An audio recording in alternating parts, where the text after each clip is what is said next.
how does BLACKLIST respond? Like, truth be told, their lineup now looks very similar to the lineup in Game 1. Yeah, it's really It's a late lot game. of utility, it's a lot of late game, but what's their winning image? Unless MP the King, like what happened during Game 1 for Andoryu, manages to find the snowball, they can actually activate OHEB right away. Considering that they also have a Faramis that could easily babysit OHEB during immense team fights, even if Chaknu or Ryota tries to go for OHEB and Expenses Purify, the fact that Haji with his Faramis is there, they can actually play safe and extend the fights to their favor. Maybe, just maybe. Given as well how reliant Omega is, right? Yeah. You want to make sure that you hit the AOG properly, the Spear of Destruction, the Frigid Glacier, like all of these things, if Haji times it right, are nullified. And that's the thing. We've seen Haji always have crucial saves with the Netherrealm. Oh. It was even called, what do you call the Netherrealm before? The, I forgot, the Cult Altar. Yeah, the called Altar. That's the one. Even back then, that was long ago. But look at this. MP the King goes right after Andoryu. Lord JM, will they manage to find a catch? Ogir onto the back line, but look at this. Perks will get the first blood. And it's a good start for the Agents. Maybe that's how. Maybe they just brute force it. 4-man engage on an unexpected 3. Chano trying to spread them out, pulling out the turtle slightly over to the barangay. And look at this, Andoryu rushing in. Can he make it? I think he's gonna make. I think he's not gonna make it anymore because Perks trying to zone out Omega as BLACKLIST picks up a turtle. So this time, Omega's the one without the trade. Great start for the Agents. Again, we asked how. There it is. You know, give MP a good start. Pick off Omega when they're least expecting. And I stand corrected, folks. It's Perks from the Lolita with a flicker. So here in this basic situation, I would assume that the reason why it's a flicker instead of Revitalize. a revitalize is because you want to reposition. Given again how we spoke so highly of Smart Omega's AOE, CC, and damage, you want to be able to, you know, affect the tides of battle. Like, all right, we want to Dominate over here, bonk over here, flicker. And you also have Haji, again with the Netherrealm. So in terms of sustain, BLACKLIST isn't gonna lack the Omega doesn't have a Valentina, so they can't steal a Netherrealm. And again, Perks, you've been saying this a while ago that Perks, we all know Perks as a setter. Oh yeah, he is. And with this flicker, you can expect Perks to be aggressive like this as OHEB manages to escape AOG. He's not gonna connect onto OHEB, but Ogir manages to find the Filipino sniper with a kill. Ogir means business. Yeah. If it was anybody but OHEB, wouldn't have done that. Not worth the flicker, not worth the engage. But since it's OHEB, that's a good way to equalize. And look at this. BLACKLIST responding. They won't let these plates go for free. Okay, everything. Oh, a 5-man rotation for Omega here. Are they going to be able to defend the turret? Yes, they will, but they're not going to pick up a kill. But Ryota has his eyes on Aji. Onward combination. He pops his Purify, but this time OHEB is in the picture as MPL King goes in with an Oigi Shadow kill. Ryota has to pop the Primal Wrath, goes out, and look, the damage coming in from Omega. The Frigid Glacier is also there, and Haji with a clutch Netherrealm, but Ryota wants to go in with the Primal Wrath. Haji Perks will fall down. The next man is Haji. And the amazing start of BLACKLIST. Omega just erased it. Talk to me about sustainability. What if we just outlast? What if we just keep going? What if we push forward? That's what Smart Omega did. Turtle spawns, lower quarter of the map. Amazing engagement, amazing sequence, all in all. How long did that take? How are you still standing? How are you still breathing? I'm actually shocked. That was a minute? Now, ideally, you know, technically, in terms of long team fights, extended team fights, you'd expect BLACKLIST to win because, again, they have the Netherrealm. But the advantage of Omega there was Ryota decided all the way from the XP lane to help onto the top lane, leaving Lord JM to push. But again, this is a Terizla. It's not going to be able to push fast enough. Nothing. Oddly enough, that hammer's not very good for breaking things down. It's good for fights, but not for turrets. Speaking of, a turtle for a turret trade. Second turtle traded out for a top lane. Haji's in trouble. Does not have Cult Altar nor the Purify. Does walk away with just barely enough life to survive. And again, look at this amazing map control by Smart Omega. Despite losing out on all of the turtles so far, they're able to maintain this bottom lane. Gonna lose up on top since OM is opened up. Oh wait, look at this. Okay. Are you trying to take down Lord JM as well as the turtle? A turret out! Ganging up on Lord JM. Spear of Destruction for Jom is there. Spear of Misery as well, forcing him to use the penalty zone just to walk away. Haji is there on time. but their turret is not going to sustain the damage of, again, 4 members of Omega. Literally, we say Blacklist is brute forcing Ube. That's what Omega's doing also with a Wiki Shadow kill coming in from MP and brings down Big J. MP the K gets down Big J. Oh, nothing comes for free. That was quite pricey for Smart Omega. Again, the fact that they didn't kill Lord JM and Jome actually fell. Yeah. I mean, the turret did fall eventually, but Smart Omega, look at their lead, shrank. It was bordering 1,500, almost 2,000 about 2 minutes ago. Now the final turtle spawning, upper quarter. Both turrets taken down there, 10 seconds in. I'd reckon Smart Omega won't let this go for free. They did so. They chose to do so for the first 2. But this time around, I'd say even if there's an Ube pulled through by Blacklist, I think it shouldn't be free. They're going to give the turtle, but they're going to go in for the kills. They can turn. They can turn. Yeah.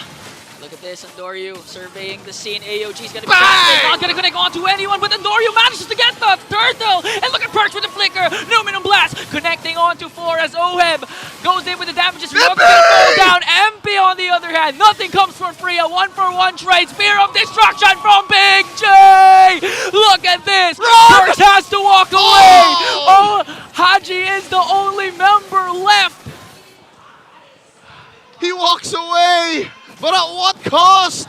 The turtle, the mid lane tier 1, Smart Omega snaps into aggression. And they take everything, all at the cost of Ryota.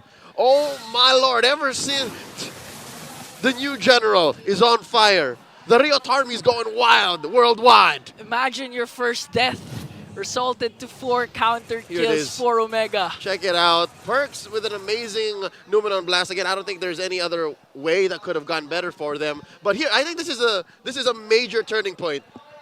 Chain CC onto MP the King. Yeah. When he fell and when Oheb fell, Lord J was going to fall regardless. When those two fell, the cores, that's when it just looked grim. All dark and black for black.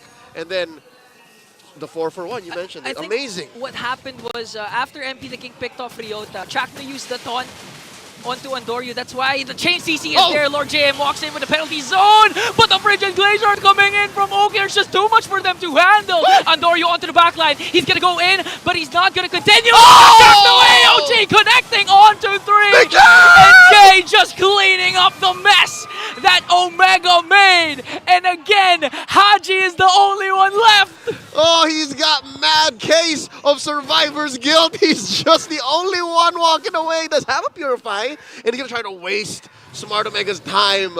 Going to call for the back, the recall. Wait, what's he doing? What's this? Wait, Haji, what are you doing? Okay, they know that Andoryu is not here. Oh wait, Andoryu is here. Haji just surveying the scene as Omega gets the Lord. Oh. I mean, Omega literally right now is a master of trades. Prior to that clash, it was Ryota's sacrifice that led to 4 kills, and now this time, it's Chaknu's sacrifice. Imagine going in AOG with just a slither of health left, but connecting onto 3. That was more than worth it. Even if he died the second he landed, which I think he did, the fact that he knocked them all up, served up on a silver platter to Andoryu and to Jome. Amazing work. Smart Omega now 5,000 gold ahead. 9.5 minutes in. All the waves crashing through. The perfect sync. Best case scenario, Blacklist keeps their inhibitors with all the shields down. That's what I'm seeing now, Inga. That's what's going to happen. Yeah. Worst case scenario, another 11-minute game for Blacklist. Not impossible. Not impossible. Again, this is where Omega lives, man. Oh, look at that.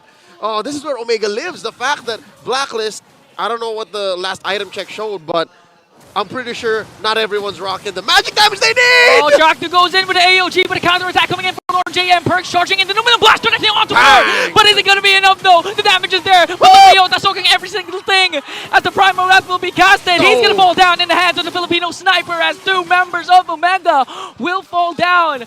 So this is the better best case for Blacklist. Oh, for sure. No inhibitor turrets taken down plus 2 kills. Dr. Strange didn't tell me about this possibility. Blacklist taking 2 on the way out, giving nothing over. Ults for sure, but battle spells forget about it. Maybe Perks needed to relocate himself, you know, reposition with the Numenon Blast.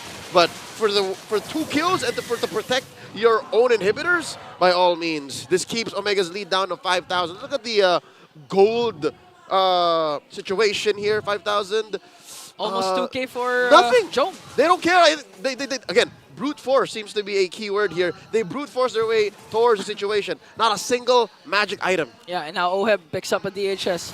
So again, the recipe for this mix lineup for Blacklist is really Lord JM just to cast that penalty zone perfectly, followed up with a charging Numenon Blast. And again, OHEB, if they can't reach OHEB in the back line, it's just, man, the damage. Imagine picking off Ryota with one more shuriken. You thought Ryota was about to escape, but OHEB says no. But here's the thing. It's not even a matter of if, but when. There's so many ways that Smart Omega can actually catch OHEB out. And damage dealt, sure, Haji is one of the safer heroes for Blacks International. Like, he's able to, you know, weave through walls, purify out, cult alter if necessary. Again, Nether Realm again. So, looking at OHEB 232, this is not the best KDA you can expect, right? So the fact that he's farming up at a respectable pace means there's hope for Blacklist. Okay, look at this, a closer look at Chaknu.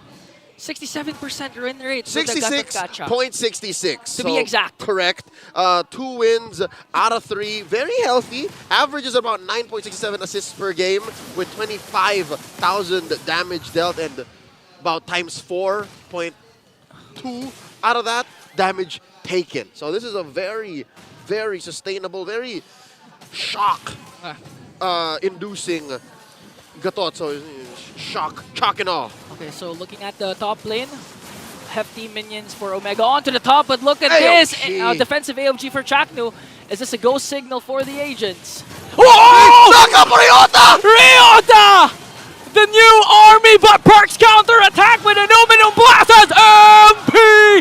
The King steals the Lord, goes in once again, shuts down Joe. The Pride of Ice for Ukir is there, but 4 members are surrounding him around. A mega kill for OHEB, and is this the comeback the agents are waiting for? 15 seconds till Ryota comes back. Chaknu has no AOG. This could be endable. There's a Lord up top. Chaknu left to fend for himself. Is he going to make another miracle like the one we seen with the high loss? Chaknu trying to delay, but unstoppable from OHEB. We are going